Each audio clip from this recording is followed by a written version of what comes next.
Last year, Nissan softened up the Pathfinder in an attempt to find more customers, and so far it's worked. In 2013, sales more than doubled compared to 2012. So to continue the momentum this year, Nissan has expanded the lineup further and included this, the Pathfinder Hybrid.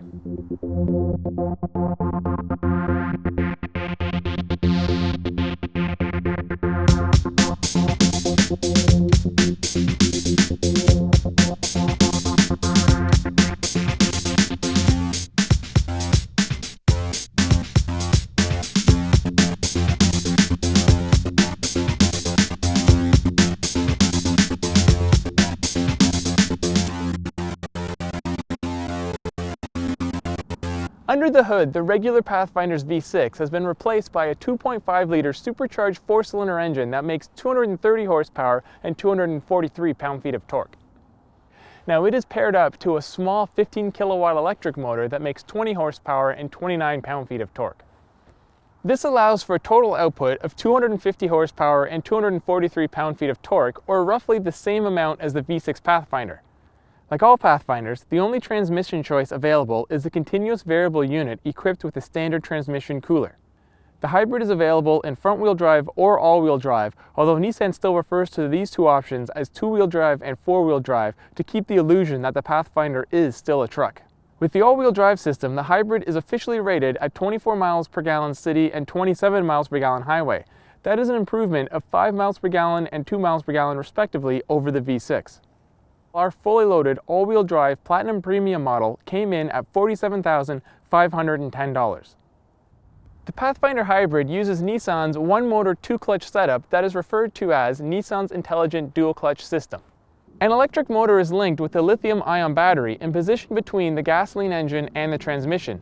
Unable to run on pure electric power alone, this setup is more like a hybrid assist than a full-blown two-stage hybrid. Think of it along the lines of GM's e-Assist or Honda's IMA hybrid system. Little has changed on the outside of the Pathfinder Hybrid. There's a unique set of LED taillights and, as should be expected, a few hybrid badges. Of course, like all Pathfinders, there's a ton of plastic chrome everywhere. The only clue to the driver that this is the hybrid model is a power gauge at the bottom left of the cluster and an energy usage screen on the main display. Otherwise, it's business as usual inside the Pathfinder. The first and second set of rows are very comfortable, and the third row, although it is big for the class, is still a little cramped and not the best place for adults. The lithium-ion battery pack was designed to be very compact, and it's placed under the third row of seats, and it doesn't intrude on passenger space or cargo space. There is still 16 cubic feet behind that third row. So how does the hybrid drive? Well, it shouldn't come as much as a surprise, but just like the V6 Pathfinder. Power is quick to build up, and it's really smooth in a fashion that a lot of two-stage hybrids can't match. Now, the downside to an assist model hybrid, though, is it doesn't get as good fuel mileage. Currently, we're only getting 20.5 miles per gallon, and although it is really cold out, that isn't much better than the V6 we tested in the fall. Speaking of cold, the Pathfinder has been able to handle this deep freeze exceptionally well. It's started up, it's never hesitated, and never had any issue, except for one. A check engine light did come on, but almost every car will do that when it gets this cold out. Weight is always the enemy of a hybrid, and this vehicle is no different.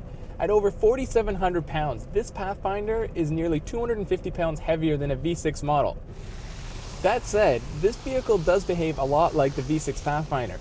It does a really good job at hiding its monstrous size, and you don't really feel that extra weight in normal driving. It's still really easy to operate, sight lines are great, and almost anyone can get behind the wheel and pilot this vehicle without any issue. And a bonus with this vehicle, unlike most hybrids, it can tow. True, the rating has been lowered by 1,500 pounds to 3,500 pounds, but that's still more than enough to tow a small boat or a set of snowmobiles. We've always liked the latest Pathfinder as it's practical, available with a ton of options, and just generally easy to live with, and the hybrid is no different. In fact, that might be the problem with the hybrid. It's very similar to the V6, and yes, it gets slightly better fuel economy, but it's also more expensive and has a more complex drivetrain to worry about. Unless you're going to do a ton of city driving, it's probably best just to stick with the V6 Pathfinder.